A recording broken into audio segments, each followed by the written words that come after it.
बाळापूर गाव त्रासला. एवढी द्वाड होती ती गाय. पूर्ण गावामध्ये फिरायची. कोणाच्या घरात घुसली की नुकसान, कोणाच्या दुकानात घुसली की नुकसान, शेतात गेलं की तर विचारूच नका. आपल्याच बापाचं शेत आहे. इकडे धाव तिकडे धाव, कोणी दिसले की त्याला उचल फेक. सगळं बाळापूर गाव त्रासला. शुक्लालाला सांगितलं बरं एकदा. शुक्लालाने त्या गाईला 2-4 वेळा नेऊन सोडलं, पण ती यायची परत येते. एका पठाणाला सांगितलं की हिला ना गोळी घालून टाक, मारून टाक. ना जाणे तिने कसं जाणलं मंडळी. त्या पठाणाला उचलला आणि फेकून दिलं. असं म्हणतात तुमचं प्रारब्ध, तुमचं जे काही असेल, जिथे तुम्हाला जायचं आहे तिथेच तुम्ही जातात मंडळी. आणि जर तुमचे योग नसतील तर जमतच नाही. पण ती किती द्वाड असो, ती किती खराब असो, ती किती वाईट असो, पण तिचं प्रारब्ध खूप चांगलं होतं. तिच्या ठाई मागच्या जन्माची पुण्याई होती, कारण तिला महाराजांकडे जायचं होतं मंडळी. आणि या लोकांनी ऐकलं की शेगावमध्ये बाबांच्या नामाने एक द्वाड घोडा शांत झाला. मग आपणही असं करू ना, आपण या गाईला पकडू, गाडीवर टाकू आणि शेगावला घेऊन जाऊ मंडळी. गाय दिल्याचं पुण्यही आपल्याला भेटेल आणि आपल्या मागची पिढा निघून जाईल. ही आजच्या समाजाचा दृष्टिकोन आहे, विचार करायची पद्धत आहे. जे आम्हाला चालत नाही ते त्याला चालतेच, हे आम्ही ठरवतो.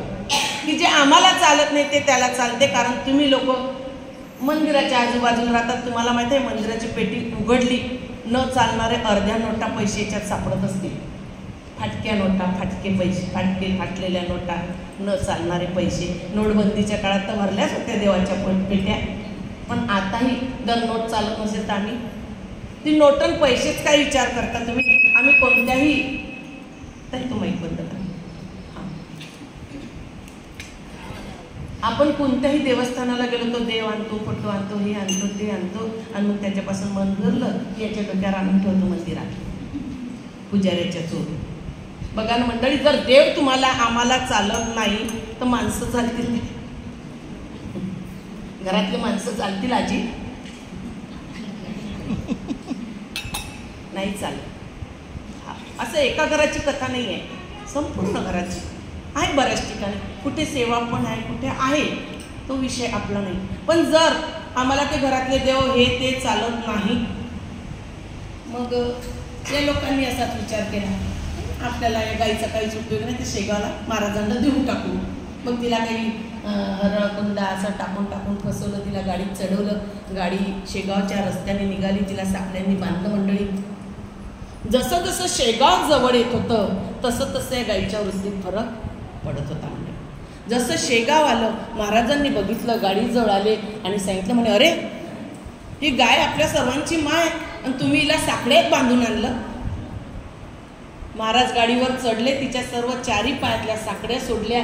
तो मुक्का प्राणी खाली उतरला, महाराजांना नमस्कार केला आणि प्रदक्षिणा घातली. प्रदक्षिणा कशी घालावी हा पण नियम आहे. आणि शेगावला एकादशीच्या वारीला जातो ना, तर लोकांची गंमत पाहतो. लोकांची आमच्या माऊलीची पाहतो ना, कारण सकाळी सकाळी 5च्या 4च्या अशा ॲटोनी आम्ही पण जातो. मग ती तिला म्हणते, का गं तू किती फेऱ्या मारणार आहेस?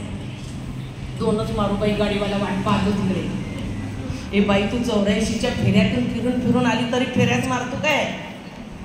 फेऱ्याने मारायच्या, प्रदक्षिणा घालायच्या.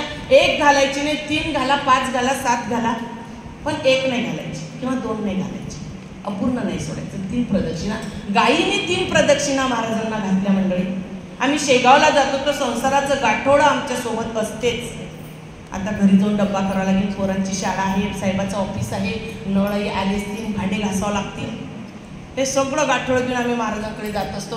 कुठे पाहतील महाराज आपल्याकडे? हे सगळं घरी ठेवा, नुसतं तुम्ही जा, नुसतं एकटं जा, बघा तुम्हाला अनुभव येईल की नाही. संसार सोबत गेला तर कुठेच पडत नाही म्हणजे, कारण संसार पडतच नाही. आपल्याला वाटते संसारात फार सुख आहे, नाही. जेवढं सुख परमार्थात आहे तेवढं संसारात नाही म्हणजे. आणि या गायीने प्रदक्षिणा घातल्या. या लोकांनी ती गाय महाराजांना अर्पण केली मंडळी. आणि हे लोक बाळापूरला निघून आले. असा हा 10वा अध्याय. त्या दोघीजणी माझ्याकडे यांच्याकडे व्हिडिओ यांच्याकडे व्हिडिओ पूर्ण